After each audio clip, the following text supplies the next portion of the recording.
Baik, kita kembalikan ke hadis riwayat Al-Bukhari nomor hadis 1147. Ya. Jadi sebagian hadis yang sudah kita bacakan didapati juga di hadis Muslim nomor hadis 738. Satu kali Abdullah bin Mas'ud, ya, di antara sahabat mulia, sahabat Rasulullah sallallahu alaihi wasallam, ya, beliau ahli qiraat, ya. Jadi kalau baca Quran Masya Allah luar biasa indahnya, ya. Bertanya pada Sayyidah Aisyah tentang sifat salatnya Nabi, sifat salat malamnya. Ya. Tadi dijawab oleh Sayyidah Aisyah bahwa selama bersama saya tidak pernah melebihi 11 rakaat. Belum selesai hadisnya. Perhatikan kalimatnya, la tas'al an husnihinna wa tulihinna. Ya. Kata beliau, tidak perlu dipertanyakan bagaimana indahnya bacaan Nabi dan panjangnya. Indah. Gerakan-gerakannya itu tenang. Masya Allah. Terkesan dengan suasana itu, kemudian beliau mencoba mengikuti bermakmum di belakang Nabi. Satu ketika, Anda harus pahami dulu ya, bahwa Abdullah bin Mas'ud itu diantara sahabat Nabi SAW yang memiliki keindahan bacaan Quran luar biasa.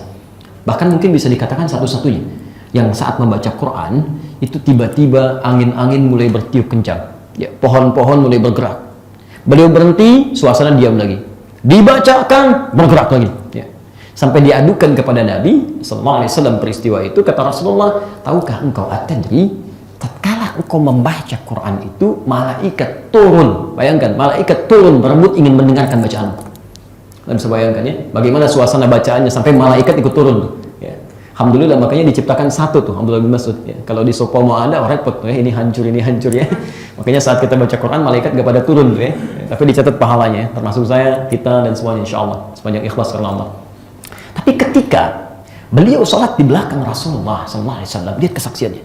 Saya tidak pernah mendapati bacaan seindah bacaan Nabi. Seindah bacaan Nabi. Insya Allah kalau dibacakan tentang ayat-ayat surga, seakan-akan kita termotivasi ingin sampai ke situ.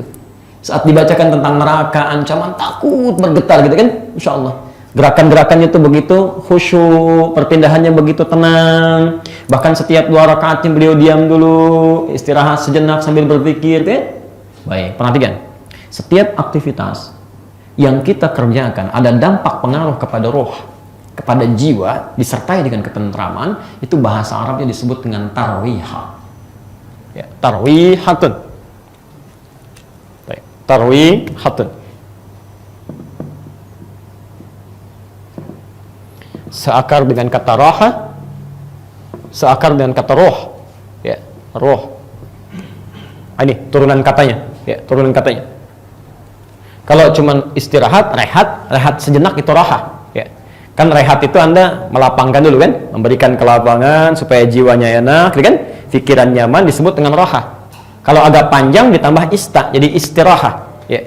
Makanya rehat dengan istirahat agak beda. Ya, kalau istirahat agak panjang, kalau rehat mungkin 5 menit, 10 menit, istirahat bisa 30 menit. Tapi dampak dari kata ini turunannya ke roh. Nah, kalau Anda lakukan aktivitas kemudian ada dampak kepada roh, ketenangan, ketentraman, maka bahasa Arabnya disebut dengan tarwihatun. Ya. Kalau Anda lakukan berkali-kali, 2, 4, 8, 11, demikian seterusnya, maka dijamakkan kalimatnya dari tarwihah menjadi tarawih. Harus pahami betul ini ya. Karena sementara orang memahami tarawihah dengan duduk saja, duduk istirahat sejenak ya. Itu kurang sempurna maknanya dari sisi bahasa ya. Maka kalau dijamakkan jadi tarawih ya. Di tarawih itu penting dipahami, itu bukan nama salatnya tapi sifat salatnya. Ya, cara menunaikannya. Kemudian dipopulerkan oleh ulama setelah itu. Ya, kenapa tidak mempopulerkan kata qiyam? Karena qiyam itu sudah dipahami, semua orang mafhum. Pasti bangun malam. Kalau enggak qiyamul lail, tahajud. Tapi bagaimana cara menunaikannya? Kata para ulama, ya tarawih.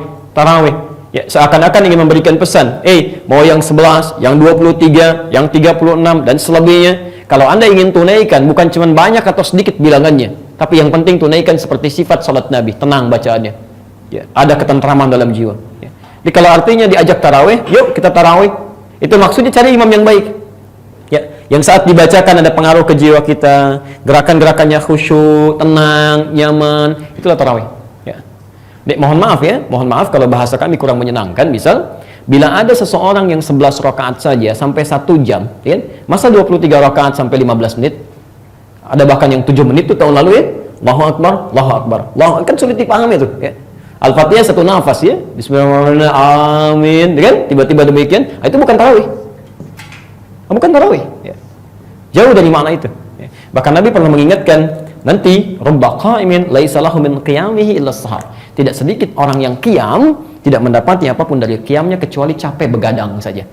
Ya, saya punya keyakinan kuat kalau hadis itu bukan ditujukan pada para sahabat. Kalau sahabat kan motivasi ibadahnya luar biasa. Ya, Masya Allah, luar biasa motivasi ibadahnya, kuat.